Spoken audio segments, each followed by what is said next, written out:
Welcome to the Social Distance podcast. There's not much cycling on, so we talk about other stuff. Sam has a domestic, and we talk about the future as a single man. Like, share, subscribe. Let's just run the intro and wing it like we always do and see what comes out of it. Let's get ready to rumble! Front kick. Just getting bored and dance move chat. My radar's going pretty hard at the moment. I think we should. Will you shut up, man? That escalated quickly. We're going to need to get some more qualified guests on the show, eh? Microphone today. You fucking started by like chewing in my ear, chewing gum, and now you're just sipping. Oh my god! Really directional mic, isn't it? Why is it so? It's like one of those. What's that called? Like the H. ADSR like, or something. Yeah, when they're like the lady counting pie. What about now? Is that better? 1, 4, 5, 6, 7. Yeah, but it's the opposite. That's not that stuff's meant to relax you. This puts you on edge. And Bewls. Is this worse or better? Yeah, it's fine. You're chewing. Or the sitting? Oh my god! No, the chewing's annoying. It's really. No, it's not annoying. It's infuriating. Like it makes me want to. Feels like you got the juiciest bit of Hubba Bubba just rolling. You know what other noise does that to me? Is the worst noise in the world. Is you're in the sauna. You're sitting in the sauna, and there's just like that real sweaty guy, and he's just going, and he starts like rubbing himself, and it's just making that like that real disgusting visceral. Actually, did I tell you about the sauna experience the other day? No. Oh, You tell us about the gym experience. No, Caitlin asked me last night when I was like 6 pints deep, why do you sweat in the sauna? And I was just like, what? Because you're asking the wrong person at the wrong time. How do you sweat, or where does it come from, or something? What? I was like a real deep question. Like I was just like, I don't know. She said to me, she's like, this might be a dumb question to you, Bewls, but like, where does the sweat come from in the sauna? I'm like, if you think you're dumb, I must be fucking stupid. Yeah, because you think it's a stupid question, and then you try and answer it, and you're like, yeah. I was like, They are. When you think about it, saunas are pretty filthy places. well, this just happened to me the other day, right? Actually, what would you guys do in this situation? If I was at the gym and this old leathery, they're like people that look like they've lived about 5 millimeters away from the sun for the last 10 years, come in long hair, and I'm just sitting there trying to do this like sauna for Tour Down Under, heat adaptation, all the stuff. we started the show without us knowing. Oh yeah, we should have. Yeah, we have. That's good. I hate the intro. So then he comes in, and I'm just sitting there, and I'm like, you're like suffering in the sauna. You can't really say why you're suffering, but you're just suffering. And he just comes in full naked, which all right, fine, sauna, not too worried. But then he just comes, stand like, so he's sitting opposite me, and he just puts his leg up on the thing and just starts doing stretches. And I'm sitting there, and it's just fucking dick just penduluming, and he's just stretching his hamstrings, right? And I'm sitting there trying to be calm, and then he just starts doing this one, that noise where he's rubbing his body, and then just waiting for the crackling to start to develop. Yeah, and then I said, like, I just, instead of saying something, I did like the worst thing where I just go the passive aggressive, like, like the passive aggressive noise, just like. But he was just oblivious, and then he starts doing like the Thai massage technique where you like two hands, rubbing your legs, like chopping board your legs, and he's just making all these noises, and then starts doing these, and he was a little bit sick, but he was doing like breathing exercises, and I just couldn't handle it, and I got home, and I was thinking like, I just thought I was gonna like, I thought, I've just got a low threshold today, so just. We'll let it go, whatever. And then I got home and started telling that story to Caitlin. And then it started annoying me again. I go, I wish I didn't. God, why didn't I say something? I just dealt with it. And this is all stemmed from me annoying you this morning, chewing and making noises through my mic. What's the sauna, like the global protocol for sauna must be completely different in Europe. There's got to be a global protocol. There is. There has to be. Don't do stretches. One wet hands. Everyone's naked. Well, we always go naked in Europe. But Like I run full a buff. towel. You just walk in. You've got Nah, to I have run a a towel, towel. though, yeah. yeah, run a towel over the like a nappy situation with a towel. Yeah. But I'm naked, you know. I don't wear togs or undies or whatever. But yeah, you still cover up the area. Yeah. That's protocol. This guy wasn't. And you stay This guy wasn't. seated. But You this stay guy seated. is And clearly you don't make breathing noises, and you don't rub don't- your breasts like you're making to make the That's you certainly don't get the slop pendulum ADSR swinging. noises. You do not get the pendulum swinging at any moment. That stays below the towel, under the towel. You do not you get the tuck. pendulum You almost swinging. want to run a mangina in there. I had a mate who was going out with a German girl, and then like he'd only known her a couple of days. I might have told this on the potty a couple of years ago, and they were in Germany, and they like as a family they went down to the pool, and he's like, oh okay, he's an Aussie guy, and then they go, oh we're all gonna like have a family sauna. He's like, okay, all in the buff, and like he's sitting there, Family sauna. like the mum was in the buff, the dad was in the buff, and I said, mate, was that awkward or what? He goes, well, what do you reckon? Yeah, like I've only just met him, and here I am staring like mum fully starkers. I was like, yeah, that's weird. Like I get the whole like embrace nudity and all that sort of stuff, but come on, if you've just met the potential in-laws and you're standing in the buff, it's like that'd be an awkward like dinner that night. I reckon. Well, I just feel like just it's have an these icebreaker. images. Then everything's okay from there on. Then nothing's weird after that. True. Well, yeah, true. You'd hate that if your mum was hot. You'd be like, oh. Oh yeah. That'd be But more, also- that'd be but more also- awkward almost. Also, if you were lacking confidence with your own manlyhood, that'd be awkward. Like you're sitting there going, oh.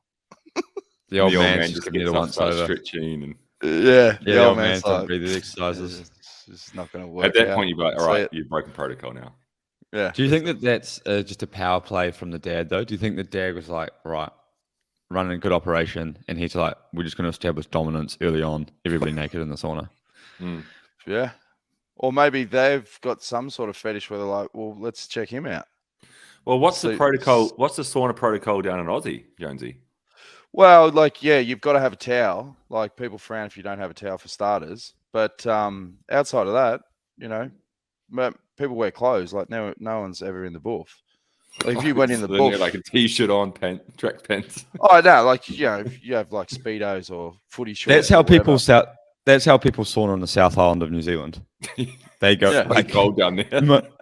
it's also like still like the early 1900s and like the deep south. It's just the most conservative part of New Zealand, and people don't like. It's like basically you go in there with your swan dry on. But I don't know, like, so Why not remember the Amish sauna? That'd be full coverage, eh? I don't think yeah. the Amish sauna, bro. they'd make good ones. Yeah, build them quickly. So what else is news, boys? I've got a hangover today. Actually, it's the first time in a long time that I've done this show with a hangover. So it's good to be showing the show the respect that it deserves again. Yeah. Went out for a few beers last night to watch the All Blacks game. All Blacks versus England. Went to the Irish pub, actually. I haven't been to the Irish pub for a long time to watch live sport. Normally go to bagels and beers in Girona, but he's on holiday. So we went to the Irish, and it was chocker. It was a good vibe in there. A lot of Kiwis. I had a real bitter taste in my mouth after this. Something horrific. There was a crime committed last night in the rugby game, Jonesy. I don't know if you saw it. Actually, this is an interesting situation, right? So All Blacks were thumping the English, and then we completely shat the bed in the last 20 minutes. They get level with us like 2 minutes to go. And then, or not even, they slot a penalty like 30 seconds to go. Time for one more play. England, New Zealand kick off. All Black English get the ball. 25 all at this point. And instead of trying to win the game, the English fly half just kicks it out. Just turns around and kicks it sideways. Kicks it out. And then nobody was happy. And even I feel like his own players were just looking at him going, "Fuck, did you do that for?" Mate, So even they didn't try to win. All Blacks were just stunned, like, "Oh my god, they didn't even try and win." No, and even the other English players apologised to the All Blacks. Like, sorry, mate. I saw them say, sorry, mate. Like, So if it's a draw, it's a draw. There's no extra. There's no extra time. No extra time. It's not a tournament. But like when you've got the ball, like off the go kickoff, for it.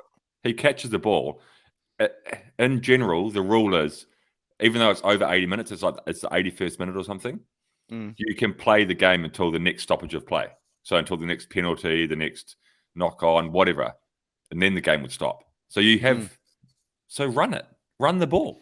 But he just. But I understand that mentality. If you're like, right, we just need to secure a ball, a win to. So I'm watching the cricket out the side of my eye here. If you just needed to secure a win to get through to a tournament, or you get through to the next stage, or win a championship, whatever, I kind of understand it. But when there's no bigger goal at play or no bigger like force at play, it's like, and you're not winning. Yeah, and you're not winning. I can understand if you're winning and you kick the ball out, but you're not winning. It sounds like a brain fart, like an on-field brain fart. I think he kicked it out and just went, "Fuck! What did I do that for?" Yeah. I think he must have thought they were up by 1 point or something. Maybe he thought they were up. Imagine that. Imagine if he's just gone. He needs laser eye surgery or something. He's just going, "Oh fuck! I thought it was 35-25." My sporting highlight of the week was Uncle Chen, the Chinese marathon runner who knocked it over in 3.5 hours and chain smoked lung busters the whole run. Yeah, he smoked a whole pack of darts in 3 hours 28. That's impressive in itself, let alone running. Like a 3 hour 28 marathons that's pretty quick, eh? Like we wouldn't run 3:28 off the block. Nah, that's going. Nah. But a lot of fit people try and break 3 hours. Like that's a big thing. Like if I can break 3 hours. Yeah, I remember Lance went for it and did like 2:54 or something. So, and he didn't. How many lung busters did Lance smoke? Oh, 4 or 5. Yeah. See? That's an impressive feat. Just smoking the packet. Imagine sitting down in the lounge with your mates and smoking a pack of lungers in 3.5 hours, a whole pack. Smoking nowadays, like they're banning it pretty much for most films, TV shows. You know, I think a pack of darts is like $60 in Australia. It's so socially unacceptable. But then to see this guy just pop out of the blue, and then you see his time, you go, if there's ever a definition of 0 fucks given, it's Uncle Chen. Like, have you guys ever heard of resistance theory? No. Yeah. Like for me, I actually kind of can see how this has happened though. It's like the resistance theory. It's like if you smoke, if you're a chain smoker, sure it damages your lungs, but there's also like your perception of lung fatigue has changed. So it's like same way as like I'm trying to think of a.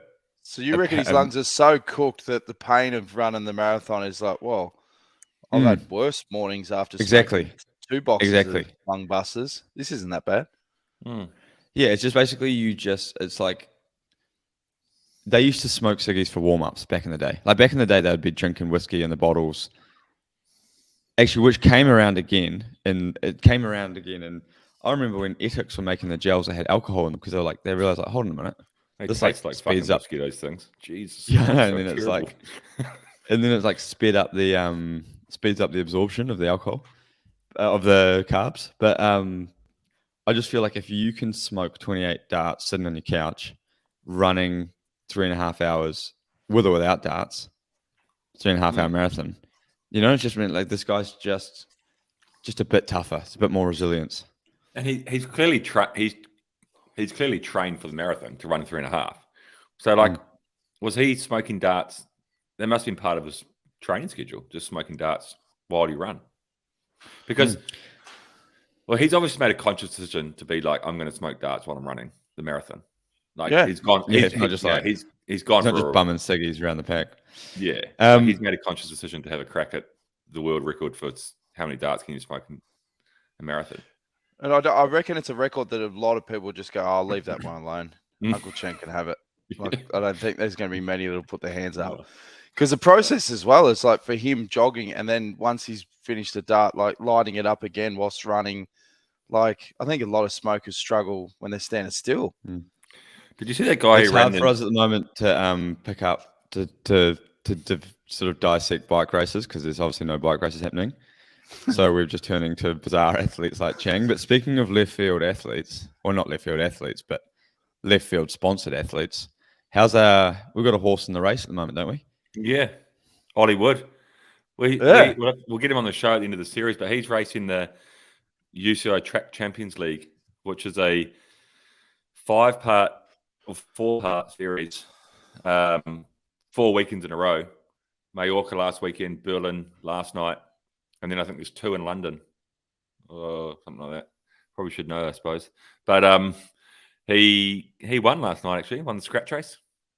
Got our sponsor. That's a bit off-brand for us. I feel like that's Yes. a little bit off-brand. Successful. He's got our logo on the skin suit, so he's a good man, Hollywood. He won the World Team Pursuit title this year. He's a POM racing for Great Britain. Was second in the Madison, and now he's kindly put our logo. So we'll be following him. We'll do some posts about him over the next couple of weeks, and we'll get him on the show, I reckon, once the series is over. So he won for the sure. scratch race because I didn't catch it last night. Neither So did I. There's 2 that's when- races a night. Okay, and so the scratch race is 20 guys start, or how many guys start? 24. And it's just first cross line. Yeah, first cross line, and I think like the world champs scratch race typically is 15K. But I think in this, because it's kind of what you call, I guess, is it's carnival racing. So it's a night of racing, and they have all Bunch of different events, chippos. sprint events. You can get tattoos, piercings, all these sorts of things. It's like a monkey Camouflage. throwing a ball, Yeah. and then there's like a whole bunch of sprint races, endurance races, and it's in one night. So the scratch race last night, I think, is only short, like 7K or something. But how does that work? Like, I've never always wondered this. If you line up, if you take a lap, you're a whole lap in front.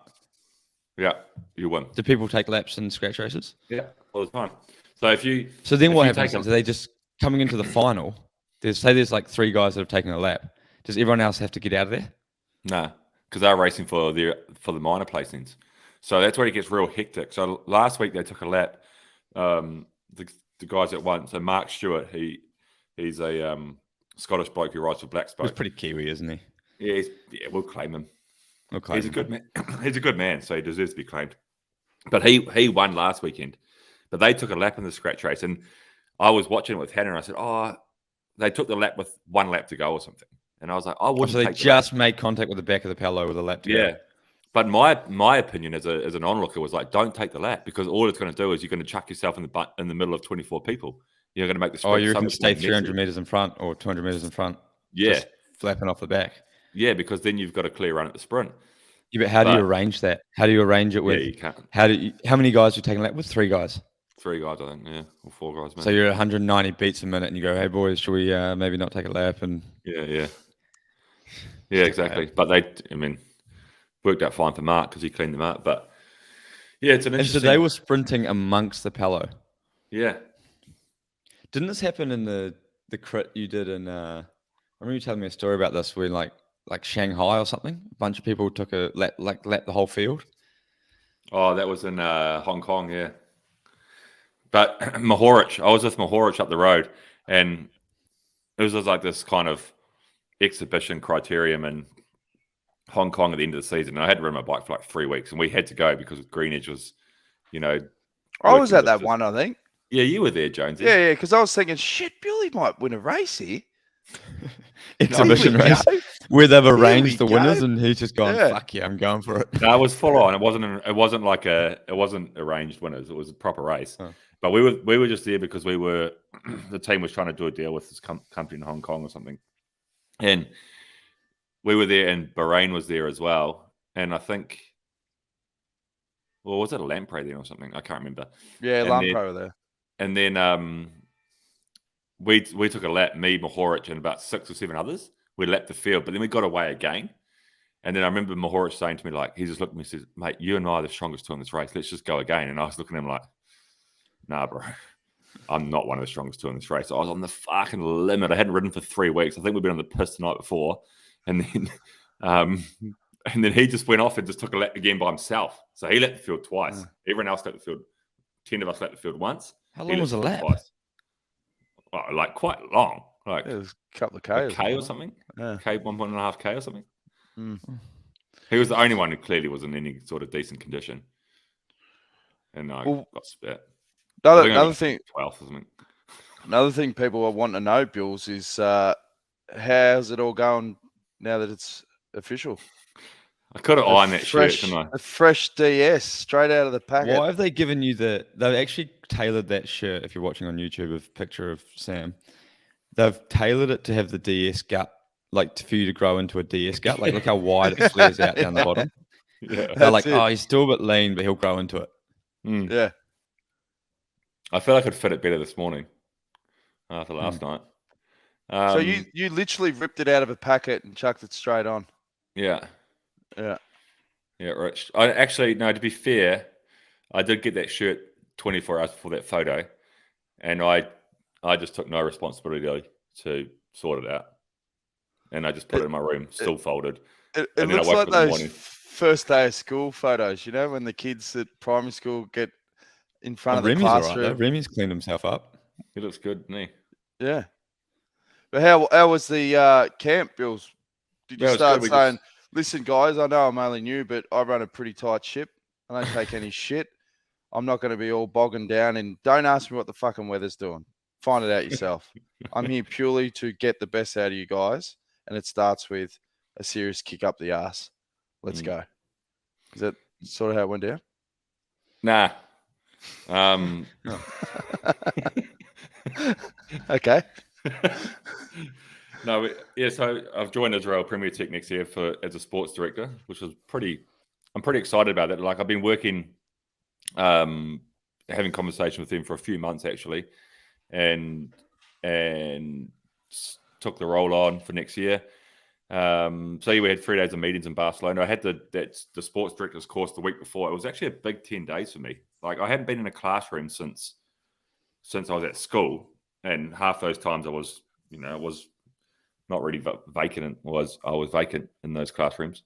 And so I hadn't been at school. I hadn't been at school for ages. And then, like, I had this 4 or 5 day course in Switzerland to get the sports director's license, which is actually like a lot more intense than I thought it was going to be. It was big days, like, 9 till 5 in the classroom learning, and then an exam at the end of it. Finished that, drove back from Switzerland, and then a couple of days later went to Barcelona and met with the team. We had 3 days of meetings there, planning for next year and stuff. And that was like, I was a bit nervous going in. I mean, I knew a couple of people in the team already, but essentially there was 18 of us there, and I knew 2 or 3 people.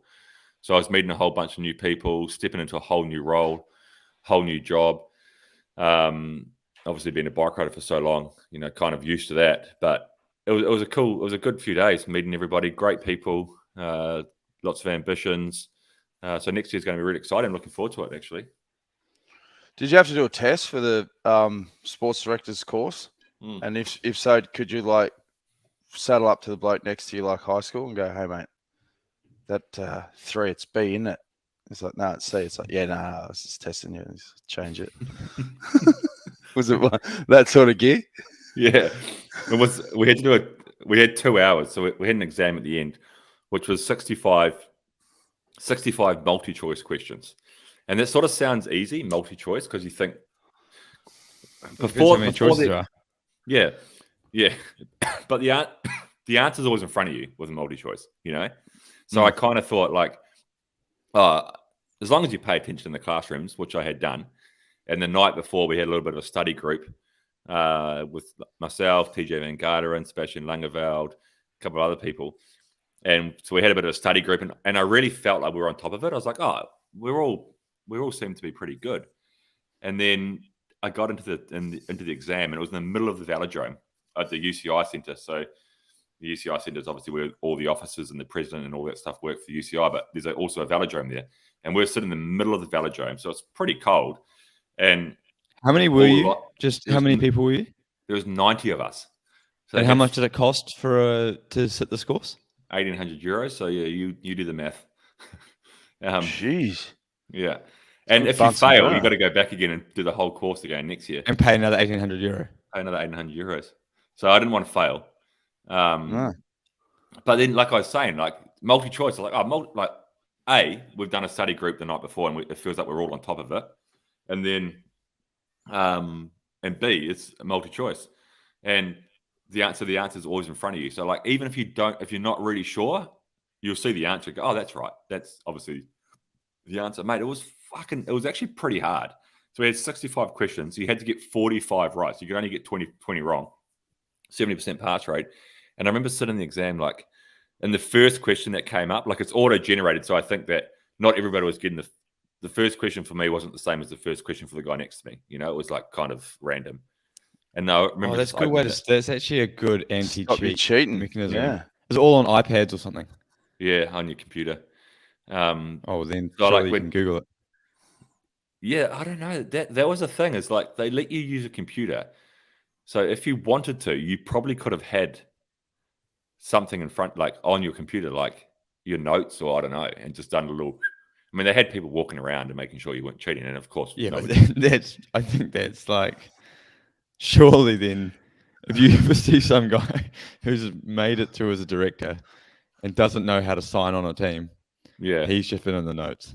yeah, and also it's a pretty rough start to your director's career if they go, we've just got word, Bewley cheated yeah. on his Yeah. test. It's like, You'd be playing a fucking risky game if you wanted to cheat in this exam. I think Yeah. that, it's not. What Well- was the rarest thing? Like, is it like, as a rider in the peloton now, I've been pro 10 years, and I feel like I learn stuff all the time. Like, oh, you can't take a bottle there; it's too close to the finish line. You're like, oh fuck, didn't know that. And I mean, then, a lot of it was like rules and regulations. I mean, obviously, we went through like how, like you say, George, how you register a team for a race, how do you sign them on, managers meeting, blah blah blah. But a lot of it was rules and regulations, where you got to drive the car, what the rules are with the punch when you're servicing a rider from the car, and bottle points, feed zones, blah blah blah. But there was please also, don't use bikes with motors, please. Yeah. We did that. We did like a big segment with Mick Rogers, actually, because he's the head of the road. He's the head of the road group, road cycling group, whatever you call it. What do you call that job, George? no, he's safety. Yeah, he's head it's of like road as well. head of road, but it's like, it's a real, a lot of it is safety, but it's also innovation, changing the fucking measurements of the time trial bike and blah, blah, blah. So there's a couple of questions though, that like, you keeping in mind that you're doing an exam and you're doing a week of study to become a sports director. So there's a lot of things that are applicable to you, and there's a lot of things that aren't. And one of the questions that I got in the exam, which stumped me, was, does the UCI social media channels post highlights of UCI international races or something, calendar races? What's that? And it was What's like the price of fish? Yeah, it was like, how's that going to help you? It was like, one of the answers was no, men only, women only, men and women, all other categories. I was like, who the fuck knows? And who cares? I'm a sports director. I couldn't give a shit what they're tweeting. Yeah. Out of So I got curiosity, that what wrong. was the answer? Fuck if I know. But I got it wrong. I'm sure I did. Because I had no idea. I just went no. I clicked no, and then I went. Well, I on, see the UCI highlights all the time, so I'm pretty sure it's And then everybody. I was like, sitting in lunch, I was like, that was stupid. Like, I always see it. I follow them on Twitter and they're always posting highlights. Yeah. But it's the same. That's the equivalent of, when you're doing a driving test and you get like the question, like, if you have a extra load on your trailer, how far does it have to overhang before it needs a flag? Yeah. That's the equivalent of that question. Yeah. Nobody knows. No. And nobody there was uses a flag. Exactly. There was a few questions that got me, like, and obviously with it being multi-choice and the answer being in front of you, like I said, they try to trip you up. So they'll word the question in a way that's sort of confusing. And I mean, one of the other questions that sort of stumped me was, and I because I hadn't done an exam for 15 years, and I wanted to pass, obviously. So I got like so into my own head, like I was just living rent free in my own head, and started overthinking things. And like one of the questions was, do you, as a sports director, do you need to supply an hour by hour daily plan when you're at the race? And the answer was yes. There was only two answers, yes or no. And the answer was yes. You have to give the rider a plan for the day, like breakfast at this time, suitcases at this time, leaving the hotel at this time, race start at this time. But I went so literal in my head. I was like, hour by hour? No, I'm not going to. Yeah, that's my initial reaction just then was no, though, because they don't put in every hour. Exactly. Yeah, and is No, that a I- UCI regulation? Like, do you have to do that, or is that just a guide? Yeah, you don't have to do it. There's no rule about that. But it's just, but we've done a class with this ex sports director, and Alan Golapan actually. He was running it. Gallo there. Yeah, Gallo was running it. Fuck, it was funny. And then he was my first ever sports director when I was in Radio Shack, and now he was like teaching me, and he loved it. He was like making a real point about how he was now like my teacher, you know. And I was like, yeah, all right, mate, I get it. Have you got your results back? Yeah, Are you still waiting on them? No, Oh, I was going to say, everything you were telling us, I was like, phew, if you haven't got your results back, I'd be sort of sweating a bit, mate. I was, man. I was sweating for a week until I got my results, because when I left the exam, I finished the exam, and I had like 20 minutes left or something, and I'd gone over all the questions again. So I was like, fuck, I might as well use my time. So I went through the 20 minutes and I went through every single answer, and I put a little bit of mark on it, put a mark on the piece of paper with the questions that I thought could be wrong. And I was telling Heppy this actually. Heppy was like, yeah, but if you knew they were wrong, why didn't you change them? I was like, well, that's a good point. But I didn't know the answer. So I put a mark on the questions I didn't know the answer. So they could be right, they could be wrong. And you could get 20 wrong. And I had 9. I think I had 9 that I was like, oh, I reckon these are wrong for sure. And then I had like another 9 where I was like, oh, I'm not sure. So I was like, oh, we're fucking cutting. Well, he made a really good point. If you're like, I know these are wrong for sure, then just change your answer to one of the other 4 options. Yeah, I know. But it's a good point. I'm not a smart man, but I know how to sports direct. Was there a ceremonial like on the last day? Everyone throws the hats in the air, like graduation, go out. Because no one knows if you got a rip passed. snorer. Like, oh, yeah. when I left the UCI centre after this, we finished the exam. We all went to lunch, and I was driving back to Girona, and a lot of people were driving back to Belgium and driving back to wherever they've come from. And it was just this real bizarre feeling, like just sitting there, like, I don't know. I don't feel good about this. I reckon I might have failed. If you failed, what had happened? That was your job. Your contract with Israel ripped up. No, I think you get a 1 year 1 year grace period, but in theory you can't drive, or you have to be in the car with a license. 2 years. You're not much of a good sports. No good as a sports if you can't drive a car. Yeah. Did they run any simulators? They put you in the convoy and run a bit of. Nah, and that was another thing that we were saying about was that like it was a week of learning to be a sports director by sitting in a classroom. So it was like it was all theory work for a practical job. You know, like being a That's actually the thing you need most is like to get in a convoy and just have, cyclists sitting a millimeter off your bumper, going at 60k an hour as you're coming into a corner and going, right, do I commit to getting this car around the corner, or do I pull in, brake before the corner? But if I brake too hard, they're going through my back windscreen. They need like a Top Gear test lap circuit. Yeah, exactly. All obstacles and then the Stig. It'd be fun. It would have been fun as well. But no, it was just all in a classroom. It was kind of the equivalent of doing like a builder doing an apprenticeship in a classroom. At the end of it, you're like, okay, you can build a house, but he's never put a hammer on a nail. Was the Astana director still there? The guy that nearly killed the marshal at Tour of Britain? Was he just? Has he just been forced to do like? They used that video. Years. They showed that video as a don't do this. A reference to something. Yeah, don't do this. Did they show that video of when you didn't follow the protocol in Turkey and took the peloton down the wrong way? That wasn't my fault. Yes, it was. So here's the example of where it can all go tits up. There's a couple of videos. It was quite funny. They use this example, like in the social media classroom. They use this example of remember when Niels Eekhoff won the under-23 world title in Yorkshire? Oh, and then it got taken off for that guy. That was heartbreak, eh? Yeah, and then they took this Dutch guy won the under-23 world title in Yorkshire, and he had a crash like 100k to go or something. He'd crashed, and he used his team car to motor pace back on, and he did. And to be fair, he motor paced for a long time behind the car, which is not allowed at any moment. And then subsequently went on to win the race 3 hours later. But then they presented him with the rainbow jersey. He went on the podium. They said, world champion, Niels Eekhoff. They gave him the rainbow jersey. They gave him the medal. They did his national anthem, all that stuff. And then he came off the podium. And then they said, oh, no, you're disqualified. And took the jersey off him. And then he did a tweet saying like how he was upset and disappointed, but it was like it was actually like a really good tweet, and the way he worded it with stuff was like it was really mature from like a 21-year-old who just had the rainbow jersey taken off him. His manager did a tweet. Yeah, his manager did a tweet, or somebody wrote it for him or something. But then in this class, they used it as an example of a bad thing to do, and everyone was like, "But that tweet's great. Like, it's like a really well written, mature tweet about how he's disappointed that he got the rainbow jersey taken off him." And they were like, "No, like."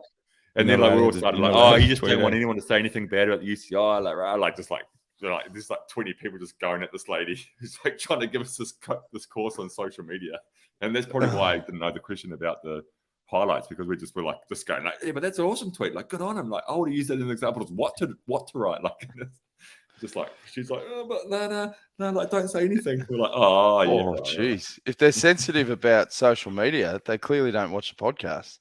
No, exactly. Oh, No. just get I your did ticket, a mate. interview once from about UCI rider safety, and then like straight away got a phone call from UCI.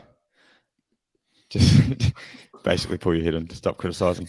And you haven't got their phone number. Like when it rings on an iPhone, it comes up like could be the UCI or whatever. You know how it says the iPhone says it, like might be or Suggested. maybe UCI Centre or something. You're like, hello, bonjour. That's a phone call you don't want to get, from the UCI. Yeah. That's never good news. Nah, Principal's you office. don't want to see that come up. Mm. But anyway, it was a good week of learning. I was talking to Mick Rogers at dinner one night, and I said to him, like, to be honest, Mick, he asked me what I thought about the course. I said, honestly, it's really good. Like this, I learned so much. Could be cheaper. Could be cheaper. You really dug deep there, Mick. You know, particularly if you fail. But other than that, yeah, it's good. I kind of said to him that like a good way to do it would be to like make it mandatory to come and do this course. But then at the end of the week, you get your license. You don't actually have to do a test to pass to get your license. Because, like I say, a lot of that stuff was like the social media thing, for example, was not really relevant to the job. But in the end, I passed, so it's fine. Hey, you boys getting excited for the FIFA World Cup? Mm. I've got a real Fire Festival smell to it. It's already starting to circulate. Budweiser's not happy. Oh, no. That's a massive... yeah. What's going to happen there? I saw this tweet. I saw this tweet the other day that said some dude tweeted the Qatar and FIFA banning the sale of Budweiser is the first win for humanitarian rights or something. And it was right at the death too. So like 2 days out. 70. What was that deal with? 70 million. 16 million every 4 years. So, and I think I've done quite a few World Cups, yeah. But like, think of the pallets of Budweiser that's just going to be sitting there now, like the wastage. You're thinking like that. No one in Qatar's going to drink it. They have to send them straight back. Yeah. But then even like a lot of they were, you know, like the fan videos, like the content videos from the World Cup people, and they like go around. They're like, you know how it's like they try and get like color from the crowd, and they try and get like, you know, like pick videos of people having fun and people celebrating and this and that. And they're trying to, you know, G up, like they'll see like a group of English people and they'll be like, all right, guys, like let's have a cheer for England. And then the English just going absolutely rogue and just tearing off at Qatar for not letting them drink in the stadiums. So it's just, they've got no publishable material. Surely there's going to be some incidents. Like you think, like, you don't supply those British fans with like grog at the games. Like it's going to be worse than if they're worried about drunk English fans. They need to be more worried about sober English fans. Yeah, sober, angry who want to English drink. Yeah, but even those athletes' villages, not athletes, the fans' villages, where people are going, "Oh, this is bullshit." You know, I paid $100 a night, and it's just a tent. There's no like aircon. But then other people are going, well, hang on, mate, you've picked the cheapest option. And also, it's like, you go on to the World Cup in Qatar. It's in the middle of a desert. And there's going to be a million fans. What did you expect? Like, did you expect it to be like lavish 5-star aircon when they're just going to knock this shit down anyway and going, geez, they've just gone all out here. Of course it's going to be churn and burn. But then on the opposite end, if you want to buy, you can drink you can drink in the stadiums if you're in the corporate boxes or something, the VIP Yeah. boxes, and it was what was it, $22,000 a game, Yeah. or something. Really? Yeah, Do you know you can't drink in any stadiums in Spain? yeah. Really? No, No can't drink any alcohol in alcohol in stadiums. any stadiums in Oh, Spain. that's fair enough. They're rowdy I enough. think a lot of it comes from it's in all stadiums, so like football, basketball, whatever. But it obviously stems from football hooligans, I would assume, no? Mm. Trying to keep everyone a bit. Sounds like it stemmed from Franco. I don't know. I don't feel like it was like a. I don't feel like there's hooliganism in Barcelona. No, you can't. You can only drink. You it's not can't drink Liverpool. in Catalan stadiums. Spanish stadiums you can, but Catalan stadiums you can't. Catalan and Basque. Franco's just going. So who's your tip for the World Cup? New Zealand aren't there, so It's a good question. Hannah asked me the other day who I think is going to win, and I don't have a straight answer. Mate, don't have Brazil, a Scooby. maybe. Don't yeah, have a Scooby. I'm gonna jump on the Poms back. France. Get on the bandwagon. France have got a good squad. France, Brazil, Belgium, Argentina. Yeah. Western countries. All right, guys. What do you reckon? I want to ask you, George, before you go. What do you think is going to happen with this Twitter takeover? Do you reckon it's going to go tits up? I heard he's doing polls now. Polls to let Trump back on or not. Yeah. He's back on. Is he? They've done it as an archive Twitter account, but all his old tweets are all on there. He's back. Really? Yep. And that Andrew Tate as well. They let him back on. Yeah. Whoever the fuck that is. Well, it's Isn't he the bowling coach of Pakistan? Sean Tate. Yeah. That's Right, a lot of cash if it crashes and burns. I think he 66 doesn't billion. give a fuck. I think he's just gone. I think he's laughing. It's like I said, it's the same thing as Gwyneth Paltrow. Last week we were talking about like how she's actually just Candles. having a laugh. You know, that the whole thing's a hot, like selling candles that smell like her vagina, and people going, "Oh, she's crazy," but I think she's just high. Like she must just be so flipped that she's just laughing at people buying them. And I think that's the same with Elon Musk. He's just. So, I think he's. you reckon it's going to work? You reckon he's going to turn it around? Or you reckon I think he doesn't care if it works or not. Yeah. What is it? What do you mean by Twitter working? Like Yeah, it's a cesspit. It's a cesspit of the worst people humans. just writing something in 100 characters. People on Twitter, in my book, hanging out down the bottom with the grunters at the gym. The stringlets. I need to get new repertoire. I'm still running the whole routine from like 2012, Twitter and Facebook. Yeah, you're old school. You're like, I'm old school, man. I'm like, no one uses Facebook. Are you doing Facebook updates? Like No, well, Dan I Jones just is Actually, no, I don't learned, post anymore. I learned at the UCI course that Facebook is still the most widely used social media platform Really? in the world. it's because cycling fans are old. Yeah. But I don't get on. it's I don't get scary. on It's a TikTok. scary I barely thing. use Instagram. I need to freshen it up. Do you know what's big at the moment? Actually, is this new thing I came across called Be Real. Oh yeah, I haven't heard got of it, that. but so I've had a few people ask, "Oh, do you want to be my Be Real?" I just feel like they're inviting me to a prom or something, and it's like, and then they just take a photo, and it's so you get a notification at some random point in the day, and it takes a front and back photo on your phone, so both cameras go off. So it's the whole idea is to be like, this is me being real, and you only have like 2 minutes to take it or something, and you have to suddenly take this photo, and then so it's like whatever you're doing at that moment right then, no makeup, no whatever. So it's to try and depict like the real life as opposed to the glamorized Instagram thing. But I think it just makes you. I think it's a bit of an own goal because it just makes you more addicted to your phone. Yeah, waiting Who for wants to see a photo of Bewley on the can? Like, I think it's like 90% people shitting. I honestly think that. So you guys ever get into Wordle? yeah, Yeah. That was good, eh? Yeah. Is that dried up Well, it's now? not- Everyone moved on from that. I have, but Hannah still does it religiously every day. Yeah, Wordle's good. Yeah, Yeah. I haven't It's done not it for a social while. media though. No. Nah, but it can be because you can share it if you want to. Ugh. Yeah.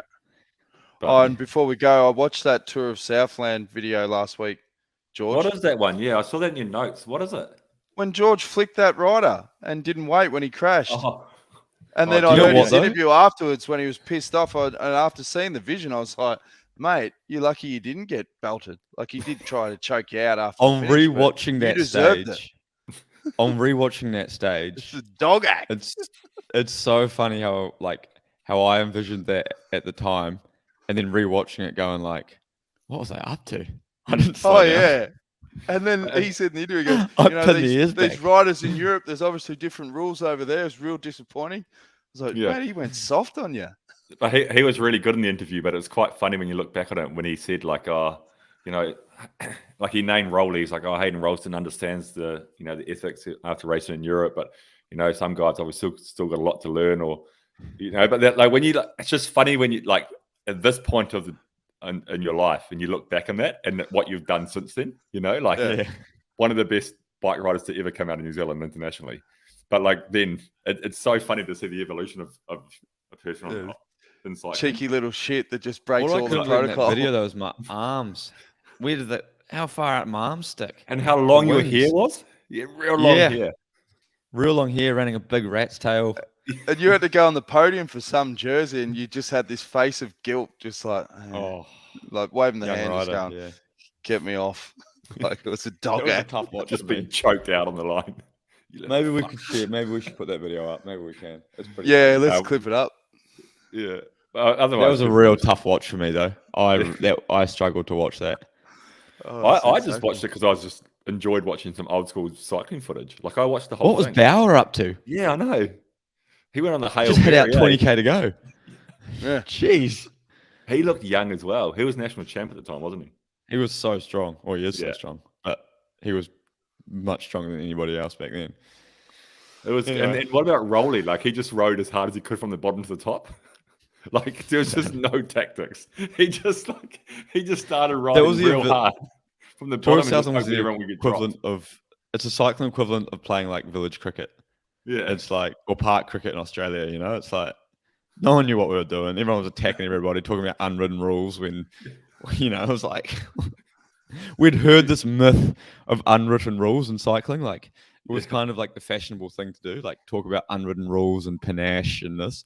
It was like, mate, we don't even know the real rules. It's Let's fucking- fucking stop worrying about the unwritten ones. Yeah, it's grassroots cycling. Just fucking get on with it, eh? Like, let's be honest. It's the Tour of Southland. It's a great Put the race, ears but it's back. like, it's grassroots cycling. Yeah. Just fucking race. Like, We'll have to put on the socials that video, Bewls. Yeah. People can have a look. I got Christmas today. It's Christmas today in our household. Yeah? And yeah, so we've got this tradition we've been doing for about 8 years. Just like 6 or 8 of us that do like this like early mid-November Christmas, and we always go and stay at our friend's house out of town. We've done it for years. So Oh, we today's the started day. that at the Barca pad. Yeah, on essentially Sunday. it started from the Yeah. Barca pad in some ways. And then like, so we go out there, out to our friend's house, and so I go out there this afternoon at 3 o'clock, and everyone's been designated a meal they've got to cook and all these different courses. And I think Durbo's on the wine pairings and all these things. And so, and we all stay out there. So it'll be a big night, but it feels like Christmas for me because in New Zealand, whenever I'm home for Christmas, is you go to the pub Christmas Eve and catch up with all your mates you haven't seen for the whole year. You get absolutely hammered at the pub, and then you wake up Christmas morning hungover as fuck, and you got to sit through a whole day with the family. And I feel exactly like that. I feel like I've got a hangover. I've got to go to Christmas in a few hours. I don't know if Hannah's even really talking to me today because I said I'd be home at 8:30 and I got home at 1:30. She cooked dinner. I like how he's back using the podcast as therapy sessions again. You started this, when you It's came on this real morning, deep. you were halfway through a domestic, eh? Yeah. I could see you were rattled and you were sheepish. I went to give her a cuddle this morning. She just was like, fuck off. She just got out of bed. I was like, ooh. Hey, it'll be a Christmas miracle, mate. Yeah. By tonight, you'll be sitting around drinking eggnog, singing Mariah Oh, Carey I'm firmly songs. in Anna's camp. I'm firmly in Hannah's camp on this one. Oh, yeah. Me too. Like, there's only one person who's fucked up here, and it's not her. But you can't rewind the clock, unfortunately, so I've got to find a way out of it. Oh, right. you got about a couple of hours to patch it up for. Yeah. Problem Go is get it's a nice Sunday, present. everything's closed. You can't go and. What are you going to do? Pull some flat? Like nothing's open. I don't It's know. very hard to pull it back on a Sunday. Look forward to On the that update. All right. Yep. Tune in next week. Sam back on Tinder. Doing lockdown videos. Yeah, lockdown videos. Here we go. Oh god. I could not handle if Hannah leaves you, I'm leaving you. I can't handle you. I couldn't handle you again. Nah. No. No, I wouldn't. I think I hope that it won't come to that. But I'll let you know. We'll report back in a couple of weeks. I bought a new golf club the other day, Jonesy. Did ya? Yeah, I bought a forward. Oh yeah. Yeah, bit of a random club, but it's good. Do us a video next time you do a round on how to shoot triple bogeys. Like just take us through like an average hole. Yeah. Yeah. I've got to shoot one to be able to do that. Oh, I'll shoot one for you. All All right, boys. right, mate. All right. Like, share, subscribe. Oh, before you go, leave a review too. We had a look at the Don't leave reviews on reviews. iTunes. We've got a lot of 5 stars, but there's a couple of 1 stars, Bewls, that got Yeah. in there. Where did Clearly, they come people from? that were pissed off. They're people that have got vendettas. I'd love to So- know what we did to get a 1 star. Like, I know There's our people content- that don't like us. That's yeah, all it it has is. to be someone who's watched the show and just gone fucking idiot. Disgrace. Like, it's 1 bullshit. star is like, this is terrible. Yeah. This is the worst podcast I've ever heard. And some shows, yeah, okay, warranted. Yeah. But They obviously average it out. Yeah, exactly. Yeah. Give us a 3 or something. Yeah. Most of those 1 stars have come from me. There's a review on there from George saying hate recording this, let alone listening to Yeah, it. so if you can do us a solid, just try and iron out those 1 stars and give us plenty of 3s. There's a comment from George saying, never listened to the show, but I bet it's shit. I hate recording it. Yeah. All right. Oh, Williamson just got out. Oh no, Conway's out. All right. Like, See you share, soon. subscribe.